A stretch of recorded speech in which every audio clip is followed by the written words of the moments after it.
ವಿಜಯನಗರ ಜಿಲ್ಲೆ ಹರಪನಹಳ್ಳಿ ತಾಲೂಕಿನ ರಾಮಘಟ್ಟ ಗ್ರಾಮದಲ್ಲಿ ಉಚ್ಚಂಗಿದುರ್ಗ ವಲಯ ಮಟ್ಟದ ಹಿರಿಯ ಪ್ರಾಥಮಿಕ ಶಾಲಾ ಕ್ರೀಡಾಕೂಟ ಉದ್ಘಾಟಿಸಿ ಅವರು ಮಾತನಾಡಿದರು.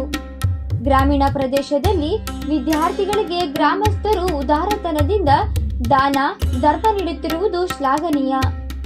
ಹೆಚ್ಚಿನ ಪ್ರೋತ್ಸಾಹ ಸಿಗುತ್ತಿರುವುದರಿಂದ ಮಕ್ಕಳು ರಾಜ್ಯ, ರಾಷ್ಟ್ರೀಯ, ಅಂತಾರಾಷ್ಟ್ರೀಯ ಮಟ್ಟದಲ್ಲಿ ಸಾಧನೆ ಮಾಡಲು ಸಹಕಾರಿಯಾಗಿದೆ ಎಂದರು. ಕ್ರೀಡಾಕೂಟ ಉದ್ಘಾಟನೆ ವೇಳೆ ದೈಹಿಕ ಶಿಕ್ಷಕರ ಸಂಘ ಕಪ್ಪು ಬಟ್ಟೆ ಉಟ್ಟು ವಿವಿಧ ಬೇಡಿಕೆ ಈಡೇರಿಕೆಗೆ ಒತ್ತಾಯಿಸಿದರು. 29ರ ಒಳಗಾಗಿ ಬೇಡಿಕೆ ಈಡೇರಿಸದಿದ್ದರೆ ಹೋರಾಟವನ್ನು ತೀವ್ರಗೊಳಿಸುವುದಾಗಿ ದೈಹಿಕ ಶಿಕ್ಷಕರ ಸಂಘ ಜಿಲ್ಲಾಧ್ಯಕ್ಷ ಜನಾರ್ದನ್ ರೆಡ್ಡಿ ಹೇಳಿದರು. ಕ್ರೀಡಾಕೂಟದಲ್ಲಿ ಉಚ್ಚಂಗಿದುರ್ಗ ವಲಯದ 14 ಶಾಲೆಗಳು ಭಾಗಿಯಾಗಿದ್ದವು. ಕಾರ್ಯಕ್ರಮದ ಅಧ್ಯಕ್ಷತೆ ಸರ್ಕಾರಿ ಹಿರಿಯ ಪ್ರಾಥಮಿಕ ಶಾಲಾ ಮೇಲುಸ್ತುವಾರಿ ಸಮಿತಿ ಅಧ್ಯಕ್ಷ ಟಿ ದಿವಾಕರ, ಧ್ವಜಾರೋಹಣ ಆಶಾ ಸತೀಶ್, ಕ್ರೀಡಾಕೂಟದ ಉದ್ಘಾಟನೆಯನ್ನು ಆರ್ಜಿ ಪ್ರಭುಗೌಡ ಉದ್ಘಾಟಿಸಿದರು.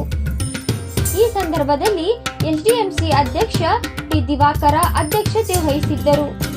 ಮುಖಂಡರಾದ ಕೆ ನಾಗರಾಜ್, ಮಂಜನಾಯಕ್, ಶಿವಕುಮಾರ್, ರಾಘವೇಂದ್ರ ನಾಯಕ್, ಈಶಣ್ಣ, ಬಣಕಾರ್ ಅಜ್ಜಯ್ಯ, ಗೌಡ್ರ ನಾಗಣ್ಣ, ಮುಖ್ಯ ಗುರುಗಳಾದ ಟಿ ನಾಗರಾಜ್, ಟಿ ಹನುಮಂತಪ್ಪ, ಸಿದ್ದಪ್ಪ, ಮಂಜುನಾಥ್ ಕೋವಿ, ಭೋಗೇಶಪ್ಪ, ರವಿ, ತಿರುಪತಿ, ಎಲ್ಲ ಶಾಲೆಯ ಮುಖ್ಯ ಗುರುಗಳು, ಶಾಲಾ ಶಿಕ್ಷಕರು, ದೈಹಿಕ ಶಿಕ್ಷಕರು ಹಾಗೂ ಶಾಲಾ ಮಕ್ಕಳು ಹಾಜರಿದ್ದರು.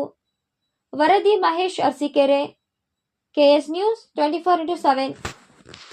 ಮಳೆ ಬೆಳೆ ಬಂದು ಮಳೆ ಬೆಳೆ ರೈತರು ಎಲ್ಲರೂ ಚೆನ್ನಾಗಿರ್ಲಿ, ನಿಮ್ಗೆ ಆಶಿಸಲಿ, ದೇವರು ಒಳ್ಳೆದನ್ನ ಮಾಡ್ಲಿ, ನಿಮ್ಮ ಗ್ರಾಮಕ್ಕೆ ಒಳ್ಳೆದನ್ನ ಆಗ್ಲಿ ಅಂತಕ್ಕಂಥ ಮಾತನ್ನು ಈ ಸಂದರ್ಭದಲ್ಲಿ ಹೇಳಿ ಮಕ್ಕಳಿಗೋಸ್ಕರ ಮೀಸಲಿಟ್ಟು ನಾನು ನನ್ನ ಮಾತಿಗೆ ವಿರಾಮವನ್ನು ಹೇಳ್ತಿದ್ದೇನೆ.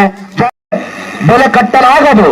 ಹಾಗಾಗಿ ನಾನು ನನ್ನ ಭಾಷಣಕ್ಕೆ ಮುಂದೆ ಟೈಮನ್ನ ಮೀಸಲಿಟ್ಟು ನಾನು ಮಕ್ಕಳಿಗೆ ಅನುವು ಮಾಡಿಕೊಡ್ಬೇಕು. ವೇಳೆ ಆಗ್ತದೆ, ಮಳೆ 15 ದಿನದಿಂದ ಮಳೆ ಕಾರ್ತಾ ಇದೆ. ನಮ್ಮ ಅದೃಷ್ಟಕ್ಕೆ ಇವತ್ತು ಮಳೆ ಬರ್ತಾ ಇಲ್ಲ.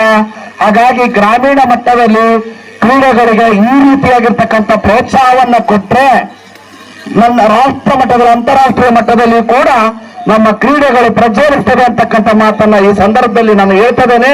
ನಿಮ್ಮ ಊರಿನಲ್ಲಿ ಈ ಒಂದು ಗ್ರಾಮೀಣ ಪ್ರದೇಶ ಆದ್ರೂ ಕೂಡ ನಮ್ಮ ಪಠ್ಯಗಳ ಜೊತೆಗೆ ಪಠ್ಯೇತರ ಚಟುವಟಿಕೆಗಳಾದ ಆಟಗಳಿಗೂ ಕೂಡ ಇಷ್ಟೊಂದು ಪ್ರೋತ್ಸಾಹವನ್ನ ನೀವು ಊರಿನ ನಾಗರಿಕರು ಕೊಟ್ಟಿದ್ದು ನಾನು ನಿಜವಾಗ್ಲೂ ಹೆಮ್ಮೆಯನ್ನ ಪಡ್ತೇನೆ. ನಿಮ್ಮ ಊರಿನ ದಾನಿಗಳ ಒಂದು ಪಟ್ಟಿಯನ್ನ ನನಗೆ ಹಾಕಿದ್ರು ನಮ್ಮ ಮಿತ್ರರು. ಅದನ್ನು ನೋಡಿ ನನಗೆ ಬಹಳ ಆನಂದ ಆಗ್ಬಿಡ್ತು. ಅಷ್ಟೊಂದು ಕ್ರೀಡೆಗಳಿಗೆ ಪ್ರೋತ್ಸಾಹವನ್ನು ಕೊಟ್ಟಿರ್ತಕ್ಕಂಥ ನಿಮ್ಮ ಊರಿನ ಋಣವನ್ನ ನಮಗೆ ತೀರ್ಸಕ್ಕಾಗುತ್ತೇನ್ರಿ? ಸಾಧ್ಯವಿಲ್ಲ. ನಿಮ್ಮ ಋಣ ಎಷ್ಟು? ಗ್ರಹಚಾರ ದೋಷ, ಆರ್ಥಿಕ ಅಡಚಣೆ, ವ್ಯಾಪಾರದಲ್ಲಿ ನಷ್ಟ, ನಿರುದ್ಯೋಗ, ಸಾಂಸಾರಿಕ ವಿರಸ, ಸ್ತ್ರೀ ಪ್ರೇಮ, ವಶೀಕರಣ, ಬೆಂಬಿಡದ ರೋಗ ರುಜಿನಗಳು, ವಿದೇಶ ಪ್ರಯಾಣ, ಸಕಲ ಸಂಪತ್ತಿದ್ದರೂ ಮನಃಶಾಂತಿಗೆ ಕೊರತೆ, ಹೀಗೆ ಸಮಸ್ಯೆಗಳು ಯಾವುದೇ ಇರಲಿ ಪರಿಹಾರ